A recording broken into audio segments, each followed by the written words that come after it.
O Liberdade de Opinião vai agora a Brasília. Nós vamos conversar com o jornalista Alexandre Garcia. Olá, Alexandre. Olá, Colombo, bom dia, à sua disposição. Vamos em frente com os assuntos do dia, então, Alexandre. O ministro da Economia, Paulo Guedes, fez críticas duras à Federação Brasileira de Bancos. Segundo o ministro, supostamente a Febraban financia estudos para enfraquecer o teto de gastos. Guedes disse ainda que a instituição é uma casa de lobby que financia ministro gastador. Vamos ouvi-lo. Febraban é uma casa de lobby, muito honrada, muito justo lobby, mas tem que estar escrito assim na testa, lobby bancário, que é para todo mundo entender do que se trata, inclusive financiando estudos que não tem nada a ver com a atividade de defesa das transações bancárias. É importante também falar isso. Financiando ministro gastador para ver se fura teto, para ver se derruba o outro lado. Bom, nós vimos aí, Alexandre, em menos de 30 segundos, o ministro da Economia, Paulo Guedes, disparou contra uma das mais poderosas instituições do país, não é? A Federação dos Bancos, e aparentemente também reacendeu aquela disputa que mantém com o ministro Rogério Marinho, quando ele fala em ministro gastador, subentende-se, né, que ele esteja recuperando aquela discussão sobre respeito ou não a teto de gastos. Ele já, inclusive, chegou a dizer que o presidente da República estaria sendo aconselhado por ministros que querem fazer com que ele desrespeite a legislação, poderia ser induzido a um processo de impeachment. Como é que você viu essas declarações do ministro Paulo Guedes, Alexandre? Bom, em primeiro lugar, ele já na quarta-feira de manhã, na reunião com a equipe dele, ele se queixou que tem que pular para um lado para o outro e é tiro de todo lado, né? É bom que a gente esclareça que ele fez. Isso aí não é um depoimento que ele ligou as câmeras e saiu falando mal da Febraban. Ele falou isso por uma comissão do Congresso Nacional, né? Num depoimento sobre despesas e recursos em função da pandemia, né? Foi nesse contexto. E aí fez essa queixa. Eu tenho a impressão que já tem alguma coisa anterior, né? Ele é um dos fundadores de um banco, né? Pactual. E pode ter tido algum atrito com a Febraban naquela época e tal, pode ser, né? Ele não deve estar gostando desse relatório que a Febraban está preparando. O Sidney já mostrou a nota da Febraban, né? Justificando, né? Que se trata de uma busca do desenvolvimento econômico no Brasil, sustentável, etc., né? E ele não citou Rogério Marinho, a gente tira essa conclusão. Na verdade, ele já teve atrito com Rogério Marinho, quando o Rogério era o da Previdência, né, que é vinculada ao grande Ministério da Economia, e o Rogério Marinho hoje está no desenvolvimento regional, né? O presidente Bolsonaro gosta de ambos, e inclusive acha que ambos estão fazendo o seu trabalho, né? Um desenvolvimentista para manter o ânimo, né? E o outro, controlador das finanças públicas, que estão arrombadas totalmente. Dívida pública aumentando em função dessa pandemia, né, que o governo, querendo ou não, acabou entrando nessa, né? E são duas forças em que o presidente está no meio, evita o entrechoque, né? Elogiou Rogério Marinho ontem, deve elogiar o Paulo Guedes hoje, né? Para mostrar, ok, né? Mas vamos continuar. Ninguém fique amuado aí e saia do ministério por causa disso, porque eu estou gostando do trabalho dos dois. Então, é isso, né? É o Paulo Guedes, como ele disse para os secretários dele na quarta-feira, né? Está lá entre fogo de todo lado. Aliás, você citou, Alexandre, os elogios do presidente da República ao ministro Marinho. Ontem eles estavam juntos no Maranhão, né, entregando algumas obras, e o presidente disse o seguinte: ninguém viu o ministro do Desenvolvimento Regional melhor do que o Rogério Marinho, um homem que vive pelo Brasil todo, mais especial no Nordeste. E aí depois acrescentou: onde mais necessite de obras, ele está presente. Ao Rogério Marinho, a minha solidariedade e o meu muito obrigado pela confiança e pelo empenho que tem desenvolvido em todo o Brasil. Aí depois o Rogério Marinho destacou esse trecho do discurso do presidente lá no Maranhão, dizendo que isso o da força para continuar firme na missão que o senhor nos atribuiu. Estamos abraçando o Nordeste e o Brasil. Vamos garantir que o crescimento chegue para todos. Provavelmente é mais ou menos isso. Rogério Marinho sentiu, puxa, esse cara está falando mal de mim, o Paulo Guedes. Aí o presidente fez o elogio público. Agora eu queria dar um depoimento aqui, pessoal, né? Porque eu fui testemunha de uma reunião na casa do deputado Amaral Neto, líder do PDS, que era o maior partido, às vésperas da votação do imposto único proposto pelo senador Flávio Rocha. Era um único imposto de 1% que o Roberto Campos me disse que seria a solução, aumentaria a arrecadação, né, e o Brasil viraria um grande paraíso fiscal, porque não teria outro imposto. Eu assisti à reunião na casa do Amaral Neto às vésperas da votação, em que os banqueiros derrubaram a ideia, né? Inclusive dizendo para os deputados que já eram candidatos à Assembleia Nacional Constituinte, olha, se vocês aprovarem esse imposto, né, o banco não vai ter mais o giro dos impostos que arrecadam, que naquele tempo ficava um mês girando, né? Isso dava uma diferença grande com a inflação de mais de 40% ao mês, 80% ao mês, né? Se vocês aprovarem, os bancos não vão ter mais condições de financiar eleição, financiar campanha eleitoral. Aí derrubou, né? Derrubaram esse imposto. Agora está no fundo disso, está de novo essa CPMF parecida, imposto eletrônico agora, digital, né? O Flávio Rocha continua com a ideia, 30, 40 anos depois, continua com a ideia, agora já baixou para 0,1%, ou seja, 0,1%. Eu acho que é uma excelente ideia, né? Mas seria uma espécie de imposto único, né? O que estimularia a economia, sem dúvida, mas... Então, só para citar, lembrar o fato histórico lá atrás e ver que essas coisas ainda estão calando fundo nos banqueiros, na Febraban, né, e no governo e na opinião pública. E o Flávio Rocha está lá hoje com mais de 60 anos, ele era um jovem de uns 30 anos por aí, já pregava isso, né? Então, continuamos procurando o sistema tributário ideal e não encontramos, né? Eu já vi, inclusive, a reforma tributária pronta, lá em 1993, derrubada por Orestes Quercia.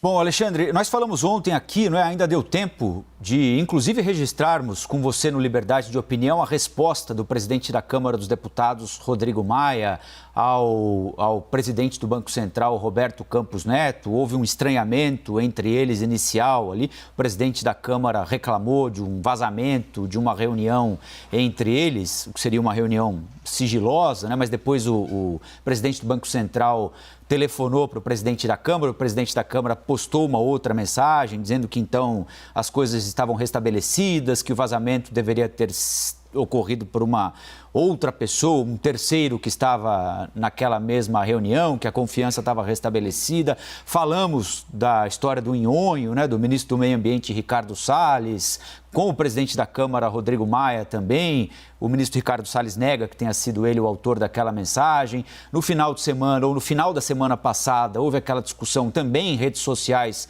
do ministro Ricardo Salles atacando o ministro Luiz Eduardo Ramos, que por sua vez não respondeu. Você acha que tem havido um abuso ou uma exposição indevida de figuras públicas em redes sociais? Há como estabelecer esse controle ou aí é bom senso de cada um, Alexandre? Acho que é bom senso de cada um, né? Roupa suja se lava em casa, essas dissensões entre ministros podem conversar pelo telefone rapidamente. Agora, o que faltou dizer até agora foi a postura do presidente da Câmara, chefe de poder, né? A gente pegou o Ricardo Salles, depois o Campos Neto, que inclusive foi durante a nossa conversa ontem que se desenrolou isso, né? Bom, em primeiro lugar, Ricardo Salles. Ele disse que não escreveu o Nhonho. Se tivesse sido ele, é uma grande falta de respeito, condenável, né, a um chefe de poder, número um. Só que 4 dias antes, esse chefe de poder, que também é deputado e que tem todo o direito de criticar qualquer integrante do governo, de fiscalizar o governo, né, postou que Ricardo Salles destruía o meio ambiente e que estava destruindo também o governo. Foram acusações graves, mas totalmente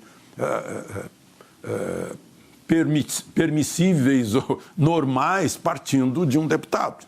Só que esse deputado é do DEM e o DEM é base do governo. Aí fica estranho, em primeiro lugar. Agora, com Campos Neto, ele postou depois que, primeiro ele disse que Campos Neto não era digno de ser presidente do Banco Central, uma coisa assim, porque vazou. Depois que o Campos Neto explicou que não havia vazado, aí ele disse que Campos Neto continua merecendo confiança. Só que, nesse ínterim, entre mentes, ele deu declarações dizendo que o Campos Neto tinha ido falar com ele para tratar de prioridades, de projetos de lei que são do interesse do guardião da moeda, que é o Banco Central, mas que interlocutor para ele é só o ministro Ramos, é só Paulo Guedes, que ele não fala com o presidente do Banco Central, que não é um interlocutor devido. Bom, aí o sapateiro foi além da sandália, né? Porque aí ele está determinando interlocutores do Poder Executivo e de outro poder. Aí já entra a independência de poderes, não é mais a função de deputado. Então tem mais essas considerações aí quando esses temas, essas conversas, esses diálogos, né, se tornam públicos. Aí a gente também dá palpite e analisa as posturas de cada um. Bom, deixando as redes sociais e indo para a prateleira dos supermercados, a Associação Paulista de Supermercados fez um levantamento para mostrar que a queda das vendas nos supermercados paulistas foi de 10%. Segundo a APAS, que é a Associação Paulista de Supermercados, isso se deve a dois fatores: a alta dos alimentos, a inflação dos alimentos e a redução do auxílio emergencial, que era de R$ 600 e passou para R$ 300.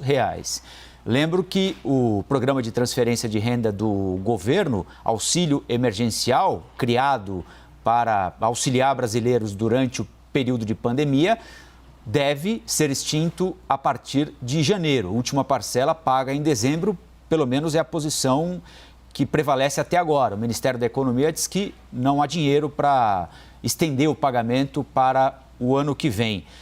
É uma combinação ruim, especialmente para a parcela mais pobre da sociedade, não é, Alexandre? Você avalia que isso pode ter um impacto, por exemplo, na eventual discussão sobre uma tentativa de prorrogação do pagamento do auxílio emergencial, na tentativa de acelerar a discussão sobre um programa definitivo que possa substituir o auxílio, seja em conjunto com o Bolsa Família ou não, porque o dado é muito transparente, né? Ou seja, diminuiu o auxílio, aumentou o preço do alimento, queda de 10% nas vendas de supermercados. Aí dá mais auxílio só se os marcianos nos mandarem alguma coisa, o governo descobrir uma grande mina de ouro e diamante, conseguir quem tenha dinheiro nessa época para comprar ouro e diamante e distribuir, senão não dá, né? Não existe nada que crie riqueza a não ser o trabalho. Não existe, né? Pode até se endividar, e para se endividar tem que encontrar quem compre os papéis, né? Então, é uma crise que pegou todo mundo, né?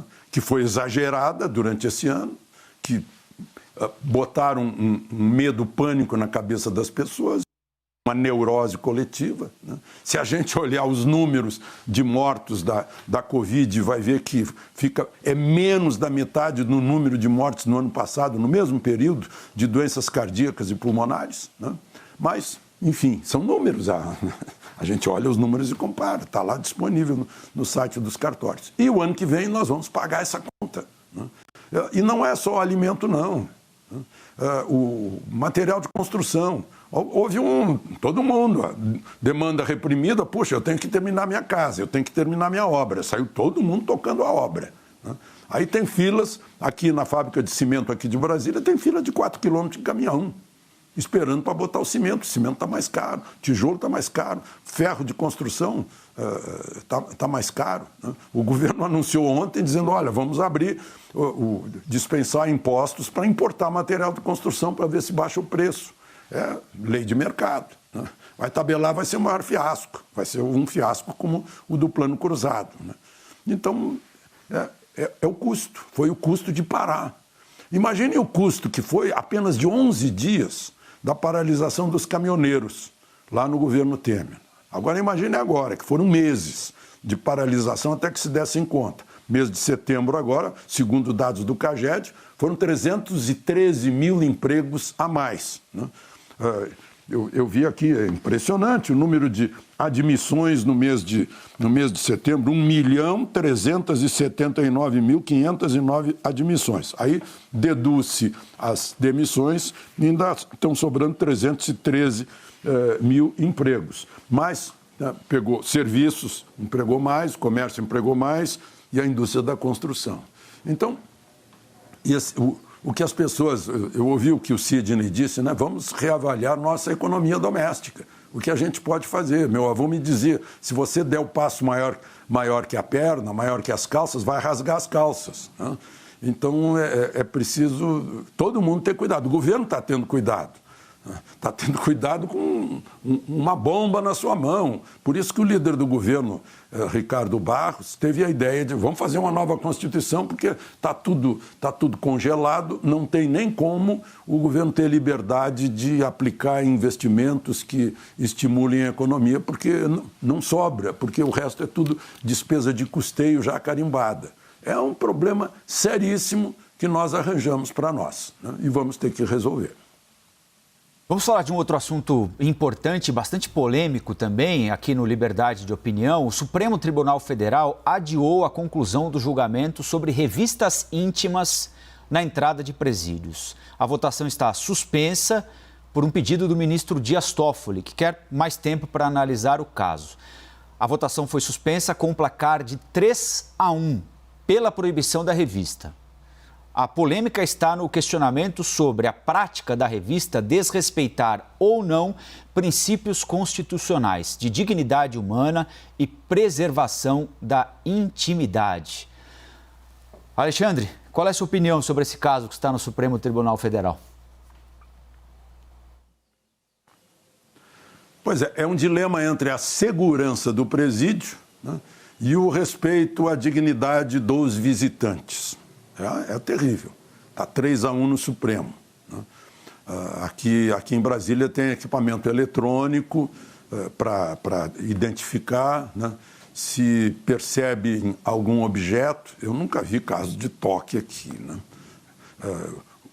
A pessoa visitante é levada para a ginecologia de um hospital público. Já tem um hospital público preparado para isso. E lá se encontra o celular enrolado em papel filme, né, em aquele plástico, enroladinho, né? Era um celular que estava entrando, ou carregador que estava entrando, né? A gente vê em série, né, nos aeroportos, aí, as pessoas examinando, e tem de tudo, né, que engole saquinho de droga e tal, ou levam a lâmina, munição talvez, né? Mas agora eu acredito que não tenha esse equipamento eletrônico em todos os presídios do Brasil. Pode ter aqui no presídio da Papuda, né, onde tem deputado preso, já foi preso ex-governador, né, mas não creio que tenha em todos os lugares. O Supremo vai ter que decidir entre essas duas questões importantes: a segurança do presídio e a dignidade humana. Alexandre, muito obrigado e até o próximo Liberdade de Opinião, hein? E aproveitem o fim de semana.